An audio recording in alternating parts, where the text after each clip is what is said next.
Hello students, welcome to Dubey commerce classes.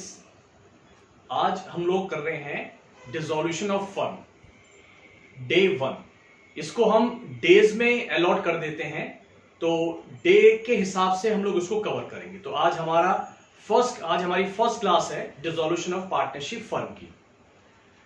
Partnership के जितने भी चैप्टर्स हैं, fundamental, valuation of goodwill, change in profit sharing ratio, admission, retirement, death, उन सबसे आसान chapter dissolution of partnership firm ही है। तो अब जो हम करने जा रहे हैं पार्टनरशिप सीरीज का सबसे आसान चैप्टर, ठीक है। बस आपको थोड़ा सा शुरू की 2 क्लासेस आपको बहुत ध्यान से समझनी है, जिसमें कंसेप्ट आपको मैं डिलीवर करूंगा। उसके बाद कुछ क्लासेस में हम क्वेश्चंस करके देखेंगे, ठीक है। तो ध्यान से सुनिएगा जो जो चीजें मैं आपके साथ शेयर करूंगा। अगर हम बात करें कि फर्म डिसॉल्व हो रही है, डिसॉल्व होने का मतलब क्या होता है? फर्म को बंद कर रहे हैं, हम बिजनेस बंद कर रहे हैं। अब जरा सोच के देखो, अगर आप लोग भी किसी बिजनेस में इन्वॉल्व हो और वो बिजनेस आज बंद करने जा रहे हो, तो आप क्या करोगे? बिल्कुल प्रैक्टिकली सोच के देखो, आप क्या करोगे? आप सबसे पहले जो बिजनेस में एसेट्स होंगी, आप उनको सेल करोगे। उससे जो आपकी जेब में पैसे आएंगे, क्या करोगे उन पैसे का? जो आपके पास लायबिलिटीज खड़ी हुई हैं, मतलब जिनको आपको पेमेंट करना है, क्रेडिटर्स हैं, बिल्स पेबल है, बैंक लोन है, तो जिनसे आपने पैसे उधार ले रखे हैं, उन पैसों से आप उनकी पेमेंट करना स्टार्ट कर दोगे। और उसके बाद अगर आपके पास पैसे बच जाएंगे तो पार्टनर्स उस पैसे को अपने घर ले जाएंगे। राइट? क्या करा हमने? एसेट्स को बेचा जो हमारे पास थी, लायबिलिटीज की पेमेंट करी, और उसके बाद जो बचेगा वो फिर हम पार्टनर्स आपस में घर ले जाएंगे। ठीक है, ये होता है डिसॉल्यूशन ऑफ पार्टनरशिप फर्म। बच्चों, उसमें 2 बातें ध्यान रखना, 2 टर्म आती हैं। एक तो होता है डिसॉल्यूशन ऑफ पार्टनरशिप फर्म और एक होता है डिसॉल्यूशन ऑफ पार्टनरशिप। मैंने बोला डिसॉल्यूशन ऑफ पार्टनरशिप फर्म और एक होता है डिसॉल्यूशन ऑफ पार्टनरशिप। दोनों में क्या डिफरेंस है? देखो, डिसॉल्यूशन ऑफ पार्टनरशिप का मतलब होता है change in the deed due to any reason. Deed में किसी भी वजह से चेंज हो जाना, उसे बोलते हैं पार्टनरशिप का डिसॉल्व हो जाना। वैसे इसको हम रिकॉन्स्टिट्यूशन ऑफ पार्टनरशिप फर्म भी बोलते थे, पार्टनरशिप फर्म का दोबारा बनना। समझने की कोशिश करो। मान लो ए और बी पार्टनर हैं, सी नया पार्टनर है, क्या होगा? अब जो ए और बी के बीच में एग्रीमेंट था, वो एग्रीमेंट कैंसिल हो जाएगा। अब एग्रीमेंट किस किस के बीच में बनेगा? ए, बी और सी, यानी कि डीड दोबारा लिखी जाएगी एडमिशन के टाइम पे। तो हम क्या बोलेंगे? पुरानी पार्टनरशिप डिसॉल्व हो गई, खत्म हो गई, और उसकी जगह नई पार्टनरशिप आ गई। राइट? लेकिन बिजनेस चल रहा है, बिजनेस बंद नहीं हुआ, बिजनेस कंटिन्यूएशन में ही है। अब सोच के देखो, ए, बी, सी, डी, सपोज 4 पार्टनर्स हैं, उसमें डी रिटायर हो जाता है। अब क्या होगा? तो जो ए, बी, सी, डी के बीच में एग्रीमेंट था, अब वो एग्रीमेंट कैंसिल हो जाएगा। अब किस किस के बीच में नया एग्रीमेंट बनेगा? ए, बी, सी, यानी कि डीड में फिर चेंज हो गया रिटायरमेंट की वजह से। तो क्या होगा? यहां फिर से पार्टनरशिप डिसॉल्व हो गई। किस किस के बीच में? ए, बी, सी, डी के बीच में। और किसके बीच में नई पार्टनरशिप बन गई? ए, बी, सी के बीच में बन गई। लेकिन ध्यान रखना, बिजनेस कंटिन्यूएशन में चल रहा है, बिजनेस चल रहा है, बिजनेस बंद नहीं हुआ है। तो एक बात समझ में आ रही है कि जब पार्टनरशिप डिसॉल्व होती है, इट मींस बिजनेस बंद नहीं होता, ये पूरी पॉसिबिलिटी होती है। लेकिन अगर डिसॉल्यूशन ऑफ फर्म है, यानी कि बिजनेस बंद हो गया, जब बिजनेस ही बंद हो गया तो पार्टनरशिप काहे बात की? किस बात की पार्टनरशिप है? तो इसका मतलब है अगर फर्म डिसॉल्व होती है, पार्टनरशिप अपने आप ही डिसॉल्व हो जाएगी। लेकिन अगर पार्टनरशिप डिसॉल्व होती है, इसका मतलब ये बिल्कुल नहीं है कि फर्म भी डिसॉल्व हो रही है। मेरी बात समझ में आई? तो दोनों में ब्रॉडर टर्म अगर देखें तो क्या है? डिसॉल्यूशन ऑफ पार्टनरशिप फर्म बंद तो पार्टनरशिप भी बंद। लेकिन अगर पार्टनरशिप बंद हो रही है, पार्टनरशिप डिसॉल्व हो रही है, इसका मतलब फर्म बंद हो ऐसा बिल्कुल भी नहीं है। चलो, यहां तक की बात तो समझ में आई। अब क्या होगा? जब पार्टनरशिप फर्म बंद होगी तो क्या करेंगे? जब एसेट्स को बेचेंगे और लायबिलिटीज का पेमेंट करेंगे, जैसा मैंने आपको बताया, तो उनको बेचने में और लायबिलिटीज को पे करने में हो सकता है हमें कुछ प्रॉफिट या लॉस हो जाए। जैसे मान लीजिए हमारे पास फर्नीचर है, बुक्स में 10,000 का, आज हम उसे बेच रहे हैं जरूरी थोड़ी ना 10,000 में बिके, मान लो 9,000 में बिक जाता है तो कुछ लॉस हुआ। हमारे पास बिल्डिंग है सपोज 10 लाख की, बेचना चाह रहे हैं, हमने बेचा तो 10 लाख की, तो जरूरी थोड़ी ना बिकेगी, मान लो बिकती है 12 लाख की, प्रॉफिट हो गया। ऐसे ही लायबिलिटीज की पेमेंट कर रहे थे तो क्रेडिटर्स ने हमारे को 1,000 रुपीज छोड़ दिए, फायदा हो गया। तो इसका मतलब ये हो गया जब फर्म डिसॉल्व होती है और एसेट्स और लायबिलिटीज को सेटल करते हैं, सेटल मतलब उनकी पेमेंट करते हैं या एसेट्स को बेचने पर जो पैसा रियलाइज करते हैं, तो हो सकता है कुछ हमारे को प्रॉफिट या लॉस हो। उस प्रॉफिट या लॉस को जानने के लिए हम लोग यहां पर एक यूनिक अकाउंट बनाते हैं, एक अलग सा अकाउंट बनाते हैं और उस अकाउंट का नाम है रियलाइजेशन अकाउंट। Realisation account. अब मैं आपसे पूछूं रियलाइजेशन अकाउंट कब बनाया जाता है? आंसर, जब फर्म डिसॉल्व होती है। क्यों बनाया जाता है? डिसॉल्यूशन ऑफ फर्म के टाइम पे प्रॉफिट या लॉस जानने के लिए बनाया जाता है। कौन सा अकाउंट है? आंसर, नॉमिनल अकाउंट है। कोई भी अकाउंट अगर प्रॉफिट या लॉस जानने के लिए बनाया जाएगा वो अकाउंट हमेशा नॉमिनल होता है। आई मेरी बात समझ में? तो कौन सा बनाएंगे हम यहां पर अकाउंट? रियलाइजेशन बनाएंगे। क्यों बना रहे हैं? प्रॉफिट या लॉस जानने के लिए बना रहे हैं। अब बात यह है इसको बनाते कैसे हैं? बड़ा ही आसान तरीका है, केवल 4 स्टेप है। और एक बात मैं आपको बताऊं, मैंने आपको बताया जैसे कि चैप्टर इजी है, हम जो फर्स्ट क्वेश्चन करेंगे ये मानो, और जो हम लास्ट क्वेश्चन करेंगे, जो कंसेप्ट है वो सेम रहने वाला है। बस ट्रांजैक्शंस की अंडरस्टैंडिंग तो थोड़ी सी करेंगे, अदरवाइज अगर आप बोलो कि बहुत ज्यादा चेंजेस आने वाले हैं ना, चेंजेस कुछ नहीं आएंगे। फर्स्ट क्वेश्चन में जो काम करेंगे सेम क्वेश्चन पॉइंट हम लास्ट क्वेश्चन तक करते रहेंगे, उनमें कोई भी चेंजेस नहीं आने वाले। तो मैं आपसे बात कर रहा था रियलाइजेशन अकाउंट कैसे बनाया जाएगा। बड़े ही आसान से 4 स्टेप है, ठीक है। देखो मैंने एक यहां पर क्वेश्चन ड्राफ्ट किया है, तो इससे जरा रियलाइजेशन अकाउंट को समझने की कोशिश करते हैं। ये बैलेंस शीट है जो फर्म बंद हो रही है, फर्नीचर है, डेटर्स है, प्रोविजन माइनस है, P&L है, कैश है, कैपिटल AB की है, क्रेडिटर्स है और बैलेंस शीट में रिजर्व गिवन है। सारे आइटम्स आप अच्छे तरीके से समझते हो किसका क्या मतलब है। अब अगर फर्म बंद होगी तो देखो बच्चों क्या करना है आपको, जितनी भी एसेट्स हैं उन सबको आपको इस रियलाइजेशन में ट्रांसफर करना है। सारी एसेट्स को रियलाइजेशन में ले आओ, सारी लायबिलिटीज को रियलाइजेशन में ले आओ, तभी हम वहां से उसका प्रॉफिट लॉस जज करेंगे। तो पहला काम, पहला स्टेप, आपको सारी एसेट्स को ट्रांसफर करना है। अब मैं आपसे पूछूं एसेट्स का बैलेंस कौन सा होता है? आप सब लोग जानते हो, और नहीं जानते तो जान जाओ कि एसेट्स का बैलेंस कौन सा होता है। एसेट्स का डेबिट बैलेंस होता है और लायबिलिटीज का क्रेडिट बैलेंस होता है। तो हमारा पहला स्टेप है कि जो एसेट्स होंगी उसको हम रियलाइजेशन में ट्रांसफर करेंगे। तो जब ट्रांसफर करेंगे तो क्या होगा, एसेट्स को क्रेडिट कर दिया जाए टू एसेट्स अकाउंट, और कहां ट्रांसफर कर रहे हैं? रियलाइजेशन अकाउंट में ट्रांसफर कर रहे हैं। तो realisation account debit to assets account, ये हमारा पहला स्टेप। अब यहां जो मैंने लिखा है टू एसेट्स अकाउंट, इसमें आपको क्या करना है, नेम से एंट्री करनी है। तो मैंने समझाने के लिए आपको यहां लिख दिया है, तो नेम से करोगे, to furniture, to machinery, to building, to debtors, जितनी भी एसेट आपको यहां पर दिख रही होंगी। ठीक, मैं अगर अपने क्वेश्चन की बात करूं तो मेरे में फर्नीचर और डेटर्स, तो realisation account debit to furniture और टू डेटर्स।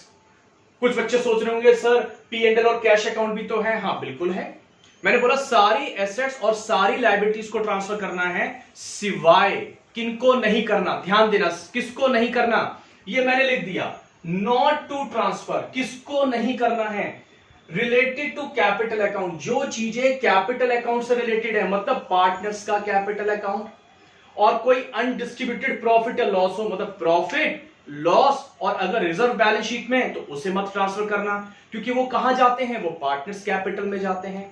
तो यहां पर रिलेटेड टू कैपिटल का मतलब क्या हो गया, कैपिटल अकाउंट मत ट्रांसफर करना, और प्रॉफिट लॉस और रिजर्व ट्रांसफर मत करना। बात समझ में आई? सेकंड, पार्टनर का अगर लोन है तो वो रियलाइजेशन में ट्रांसफर आप नहीं करोगे, वो भी पार्टनर से रिलेटेड हो गया ना, तो उसको हम डील अलग तरीके से करेंगे, आगे की क्लासेस में समझेंगे इस बात को। और एक तीसरा है कैश एंड बैंक अकाउंट अगर है तो इसको ट्रांसफर आप नहीं करोगे, इसके अलावा सारी चीजें ट्रांसफर करो। तो अब यहां पर अगर हम करेंगे तो एसेट के नाम पे फर्नीचर और डेटर्स है, प्रोविजन माइनस करके दे रखा है, इट मींस इसका क्रेडिट बैलेंस होता है। तो तो अब अगर मैं रियलाइजेशन में करूं तो हम यहां जब लिखेंगे तो टू फर्नीचर कितना 20,000, टू डेटर्स 11,000। ध्यान दो, डेटर्स आपको 11 लिखने हैं। बहुत से बच्चे क्या करते हैं 10 लिख जाते हैं ना, डेटर्स 11,000। और ये जो प्रोविजन है इस प्रोविजन को अलग से डील करोगे। दोनों ही अकाउंट है ना, सारे अकाउंट बच्चों क्लोज करने होते हैं। और एक तरीके से अगर आप देखो तो मैंने जब यहां फर्नीचर ट्रांसफर कर दिया, यानी कि फर्नीचर यहां से कहां चला गया रियलाइजेशन में, तो फर्नीचर को आप यहां से हटा दो। फर्नीचर यहां से कहां चला गया, ये यहां पर रियलाइजेशन में आ गया। ऐसे मैंने यहां से डेटर्स ट्रांसफर कर दिए, कितने के 11,000 के, और कहां आ गए डेटर्स यहां से। बैलेंस शीट को खाली करना है आपको, बैलेंस शीट की हर एक चीज कहीं ना कहीं जाएगी, ठीक है। तो हम यहां बैलेंस शीट को खाली कर रहे हैं तो बुक्स अपने आप क्लोज हो जाएंगी। फर्म बंद हो रही है तो बुक्स भी क्लोज करनी पड़ेगी। उसके बाद ये जो प्रोविजन माइनस करके दे रखा है, माइनस का मतलब ये लायबिलिटीज में होगा, तो जब आप इसको ट्रांसफर करोगे तो किधर की तरफ करोगे, बाय साइड में, बाय प्रोविजन 1,000। सेकेंड स्टेप, जैसे आपने एसेट्स ट्रांसफर करी बिल्कुल उसी वे में लायबिलिटीज को ट्रांसफर करो। कहां पर, रियलाइजेशन में। ध्यान देना है, एसेट्स को और लायबिलिटीज को आपको पकड़ के कहां लाना है, रियलाइजेशन में लाना है। एसेट्स का डेबिट बैलेंस था, ट्रांसफर किया, क्रेडिट कर दिया।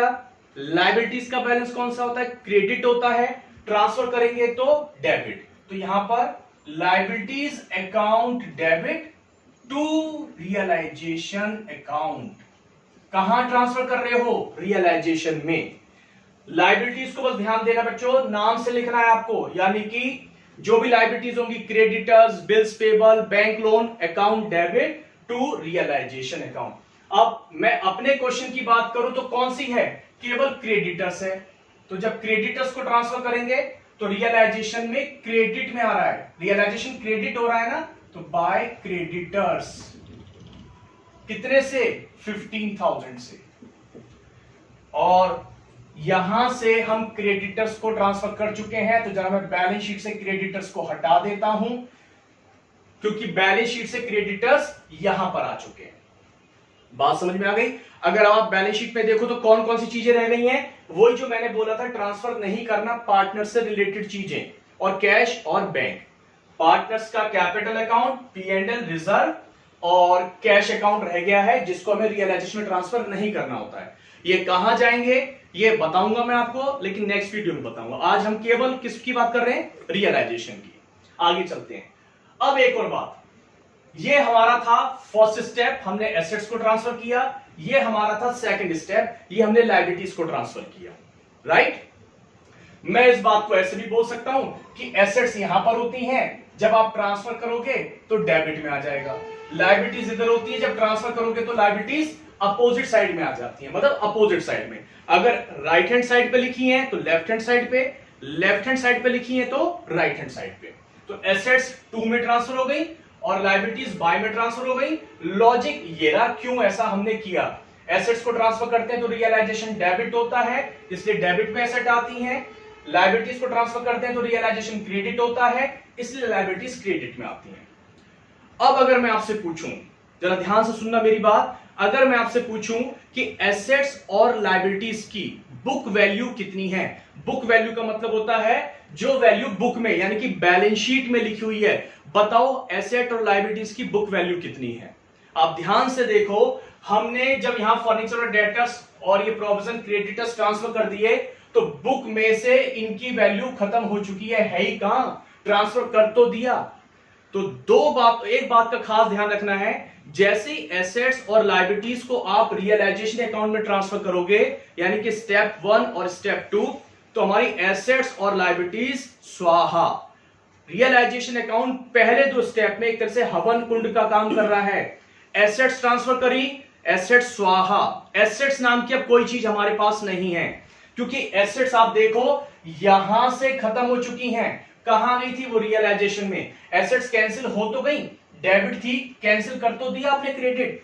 तो बुक वैल्यू 0 फिजिकली हमारे पास है, लेकिन बुक में उनकी वैल्यू 0 हो चुकी है। सेम वे में अगर कोई मुझसे पूछे क्रेडिटर्स की बुक वैल्यू बताओ, मैं कहूंगा क्रेडिटर्स की बुक वैल्यू 0 हो चुकी है, राइट। अब क्या होगा, हम इनका सेटलमेंट करेंगे। सेटलमेंट का मतलब होता है एसेट्स को बेचेंगे और लायबिलिटीज की पेमेंट करेंगे। अब अगर एसेट्स को बेच रहे हैं, आप एक बात का ध्यान रखना, फिर से एसेट का सेटलमेंट इस चैप्टर में हम लोग प्रॉफिट मान के चलेंगे, और प्रॉफिट क्रेडिट किया जाता है, और प्रॉफिट और लॉस का नाम क्या है यहां पर, रियलाइजेशन। एसेट चाहे 1 रुपए में क्यों ना बिक रही हो, आप उसे प्रॉफिट मानना। लायबिलिटीज 1 रुपए की क्यों ना पे कर रहे हो, आप उसे नुकसान मानना।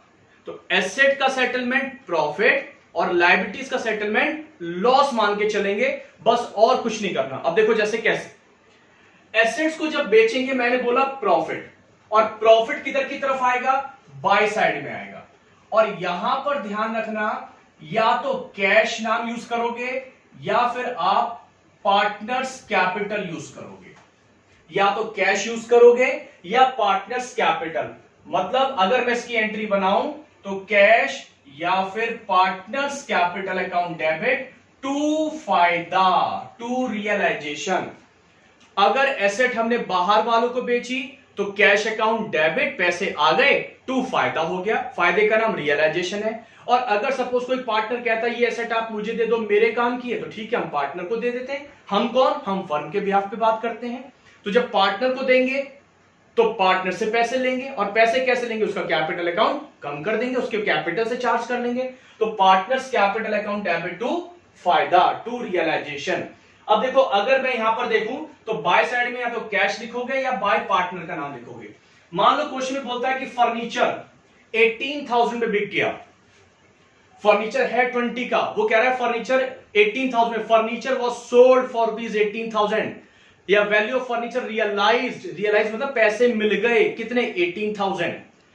फायदा हुआ, नुकसान हुआ। देखो प्राइमा फेसी अगर हम लोग देखें, शुरुआत में देखें तो लग रहा है लॉस हो गया, 20 का फर्नीचर 18 में बेचा है तो 2,000 का लॉस हो गया।